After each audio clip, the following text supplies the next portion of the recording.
Bonjour et bienvenue sur Medi 1 TV. C'est une visite qui a consolidé le partenariat stratégique et multidimensionnel entre le Maroc et l'Espagne. Le séjour du chef de la diplomatie espagnole à Rabat, José Manuel Alvarez, a permis de conforter la feuille de route entre les deux voisins méditerranéens. Quelles sont les autres avancées que ce séjour a permis de réaliser? On en parle avec notre invité. Il s'agit du spécialiste de l'Espagne, Moustapha Akalay, en direct avec nous par téléphone. Bonjour à vous, Moustapha Akalay. Bonjour, monsieur Omar Baldé, c'est un grand honneur de vous avoir ce matin. Avec nous aussi, pour nous aussi, c'est un grand plaisir et un honneur. Alors, je le disais, que retenir de cette première visite du chef de la diplomatie espagnole au Maroc après la formation du gouvernement espagnol il y a de cela quelques jours? C'est un geste d'amitié des deux gouvernements. Monsieur Alvarez, qui connaît très très bien le Maroc, parce qu'il a séjourné même à un moment donné à Tanger. Il était inscrit à l'école américaine, donc il connaît très très bien le Maroc. Et c'est un geste d'amitié et surtout de reprendre une coopération fluide dorénavant avec le Maroc dans pas mal de secteurs.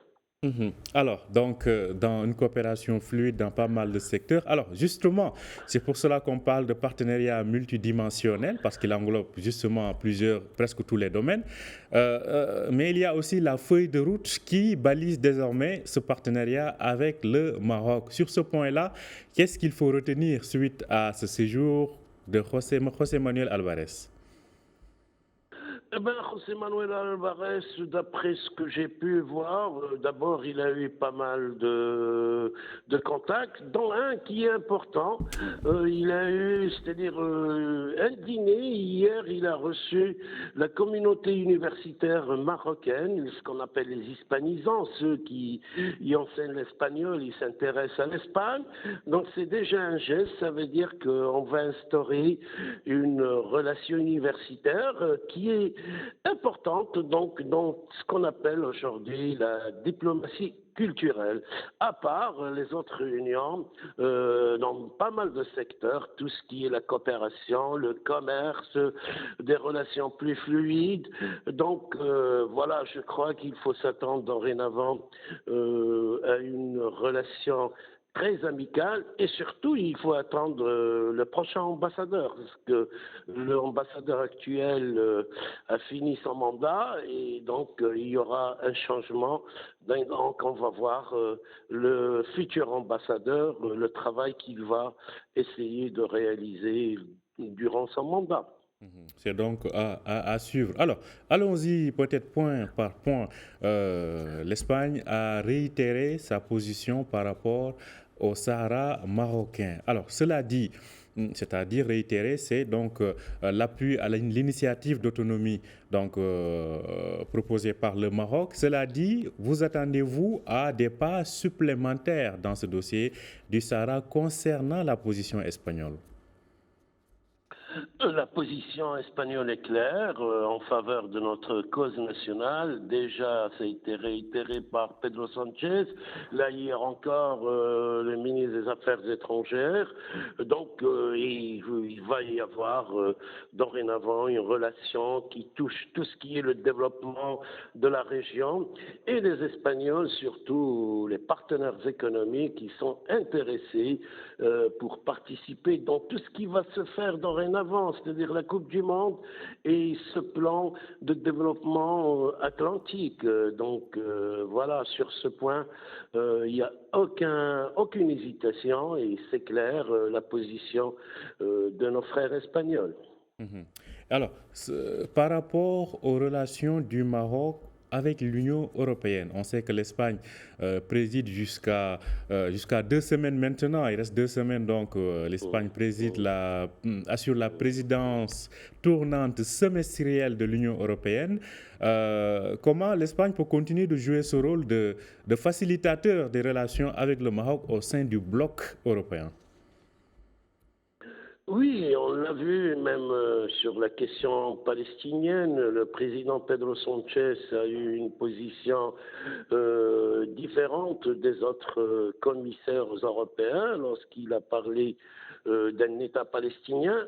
C'est vrai que la politique espagnole maintenant est bien claire et ça va continuer, c'est-à-dire dans l'appui du Maroc au sein de l'Union européenne.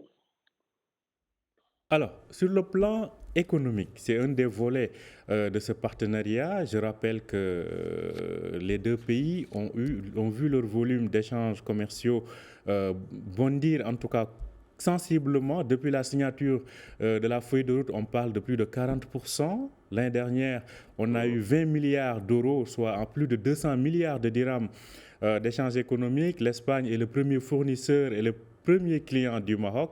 Dans quel secteur voyez-vous cette relation se fructifier davantage? L'Espagne, comme vous l'avez bien expliqué, c'est le premier partenaire, le premier client. Ils sont intéressés en ce moment pour instaurer une politique économique plus fluide avec le Maroc, ce que n'oublions pas que l'Espagne passe aussi par des moments difficiles, de crise, ce changement de gouvernement.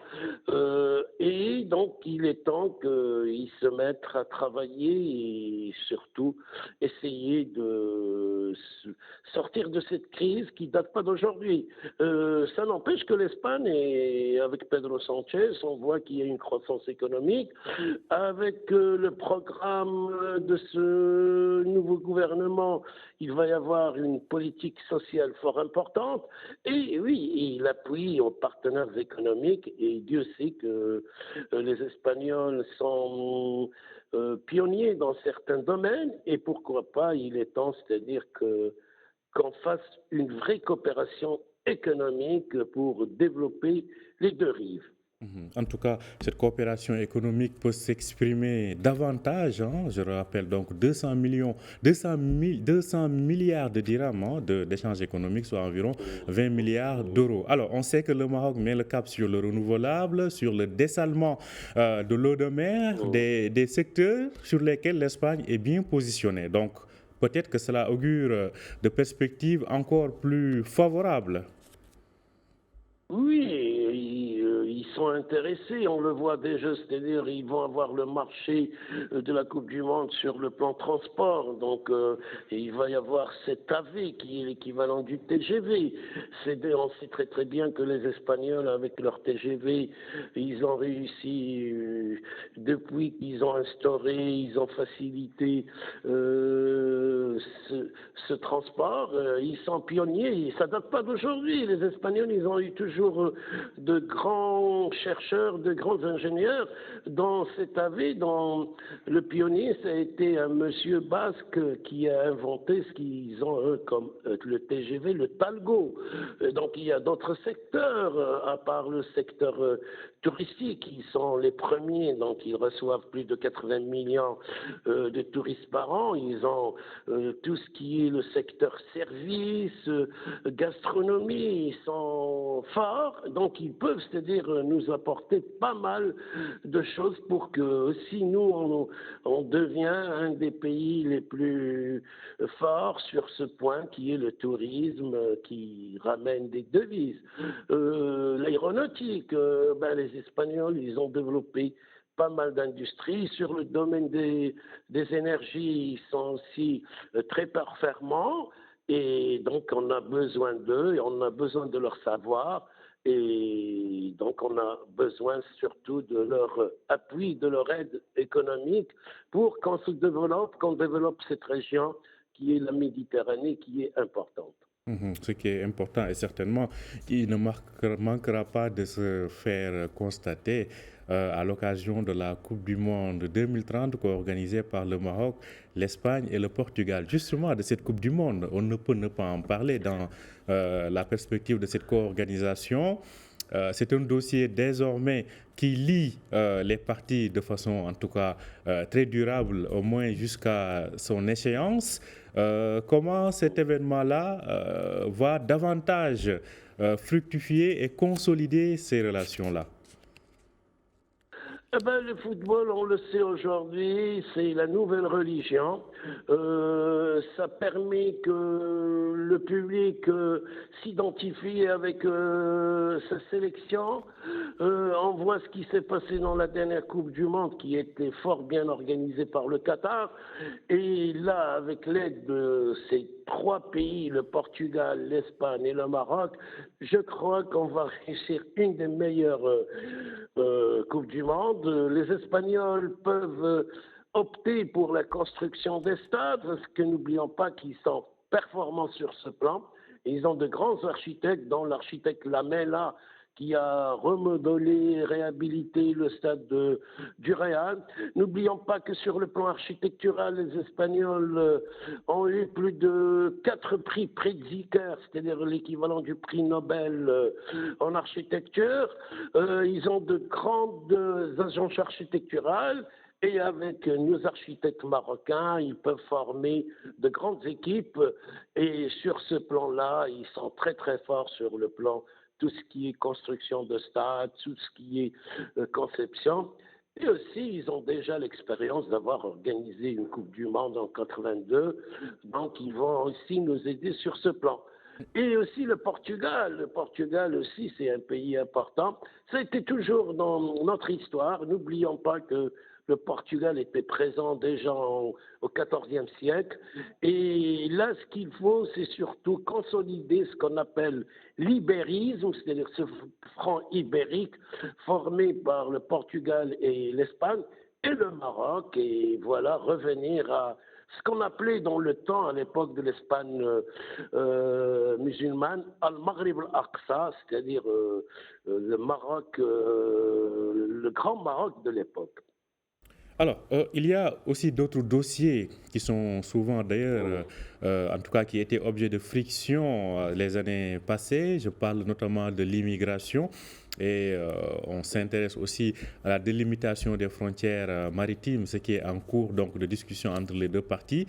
Commençons par le sujet de l'immigration, la gestion migratoire. Comment voyez-vous les choses évoluer depuis donc la signature de cette feuille de route entre les deux parties?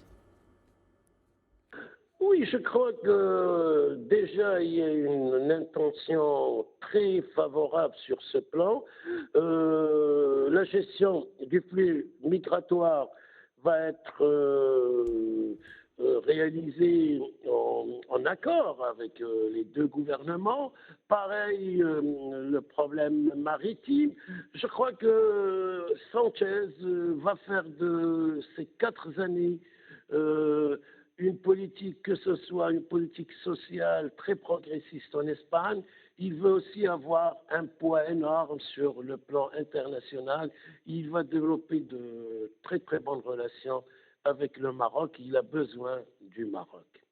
Donc, un partenariat de confiance mutuelle, hein, comme l'ont rappelé hier les différents responsables. Alors, qu'en est-il de la délimitation des frontières maritimes? À ce niveau-là, quelles solutions voyez-vous pouvoir émerger? Parce que le ministre marocain dit que tout cela se fait dans un cadre de concertation et de dialogue. Quel type de solution voyez-vous émerger dans ce dossier-là? Ben, je crois que c'est vrai, il faut qu'il y ait le dialogue, il faut qu'il y ait la concertation. Et je crois que déjà, c'est-à-dire il y a de bonnes intentions des deux États et ils vont essayer de trouver une solution solvable et favorable aux deux pays. Donc, en plus, on est des pays voisins et on a besoin, c'est-à-dire d'avoir de très très bonnes relations sur le plan maritime. Donc sur ce plan, je ne crois pas qu'il va y avoir de problème. Au contraire, il va y avoir toute une série de négociations et on va arriver à un accord, voilà, en tant que pays amis et surtout deux pays qui veulent en ce moment travailler les deux sociétés et arriver à surtout à un développement. On a besoin d'un développement économique et on a besoin de l'un et l'autre. Donc voilà, Et ce qu'il faut, c'est qu'il arrive toujours, c'est-à-dire un dialogue permanent, très fluide et une amitié. De toute façon, le Maroc est important pour l'Espagne. Déjà à l'époque de Felipe González, l'avait bien compris et je me rappelle dans les mémoires d'un ancien ambassadeur Jorge Descayal qui dit que Felipe González lui a dit toujours que Rabat est si importante que Washington, par exemple. Donc voilà, sur ce plan diplomatique, l'Espagne a besoin d'avoir une relation très amicale. En tout cas, Alvarez qui disait que le Maroc est la première priorité de la politique étrangère espagnole. Alors, une dernière question, justement. Donc, on sent que c'est l'entente parfaite actuellement. Comment, selon vous, immuniser cette relation-là pour se préparer à d'éventuelles conjonctures qui pourraient peut-être avoir de l'influence? C'est clair et net, il y a un franc qui est le Maroc, l'Espagne. Donc sur ce plan, on est d'accord sur pas mal de problèmes, sur pas mal sur la politique stratégique, la politique économique, et surtout, je crois que le couronnement, ça va être ce mondial, et moi, j'espère aussi qu'il y ait une Coupe du monde culturelle, c'est-à-dire qu'il y ait plus de coopération entre les universités espagnoles. Les universités espagnoles, ils sont encore hésitantes au Maroc lorsqu'on voit que maintenant il y a l'université française, canadienne, américaine est présente et l'Espagne est encore hésitante. Sur ce plan, je crois qu'il faut essayer d'instaurer une coopération universitaire parce qu'ils ont des universités qui n'ont rien à envier sur pas mal de secteurs aux autres pays déjà consolidé. Et moi, je voudrais qu'on revienne aussi à l'instauration de l'espagnol, parce que la langue espagnole, sachant qu'en 2030, ça va être à New York l'équivalent de la langue anglaise. C'est-à-dire déjà à New York, vous n'avez pas besoin de parler ce globish. Parlons l'espagnol, il y a une communauté hispanique importante, et je voudrais bien que le Maroc récupère aussi l'espagnol. N'oublions pas que la langue espagnole est une langue arabe, plus de 8000 mots d'origine arabe. Et donc, ce serait intéressant qu'on revienne aussi à l'importance de la langue espagnole qui nous est normalement très familière. Merci à vous, Mustapha Akalay. Je rappelle que vous êtes spécialiste de l'Espagne. Merci d'avoir accepté notre invitation et merci encore une fois pour tous ces éclairages. Merci Omar, merci à Médien et merci à tous les Tangérois et à tous les Marocains. Merci à vous aussi de nous avoir suivis. Je rappelle que vous pouvez retrouver cet entretien sur notre site www.mediennews.com. Bonne suite de programme sur Médien TV et très bonne journée à vous.